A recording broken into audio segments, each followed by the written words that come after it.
मला जिथं खायला मिळतंय किंवा मला जिथं जगायला अन्न मिळतंय त्या ठिकाणी मी जाऊ शकतोय ना.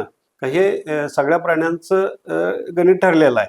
तसं वन्य प्राणी जे आहेत, वन्य प्राण्याला जे पोषक वनस्पती आपल्या भारतीय ज्या वनस्पती होत्या त्या वनस्पती नष्ट करून वन खात्यानं काय केलंय, ग्लेडेशिडिया, कॅशिया, ॲकिशिया, निलगिरी, अष्टुनबाबळ या वनस्पती लावल्यात.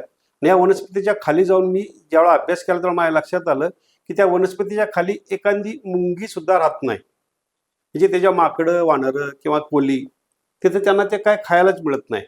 आणि समजा हे तृणभक्षी जे प्राणी आहेत, शाकाहारी जे प्राणी आहेत, त्यांना जर जंगलात काय नाही खायला मिळालं तर ते ऑटोमॅटिक आपल्या शेतात यायला लागलेत. आणि शेतातल्या आपल्या लोकांनी काय केलं की बांधाला एखादं जे झाड आहे, आंब्याचं असू दे, जांभळीचं असू दे आणि कशीच असू दे, त्याची वसप होती आणि माझं पिकाचं प्रमाण कमी यायला लागले. शेतकऱ्यांनी सुद्धा बांधावरची सगळी झाडं काढून टाकलीत.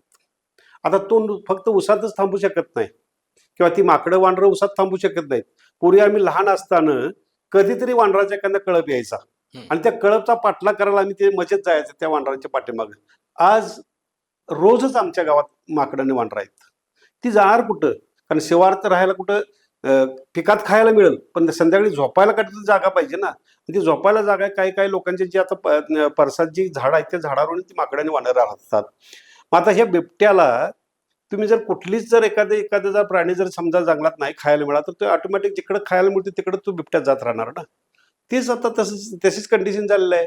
लोकांनी आपण एकच उठवलं की बिबट्याचं प्रमाण वाढलंय, बिबट्यांचं प्रमाण आहे तेच आहे, फक्त बिबट्या स्थलांतरित झालाय.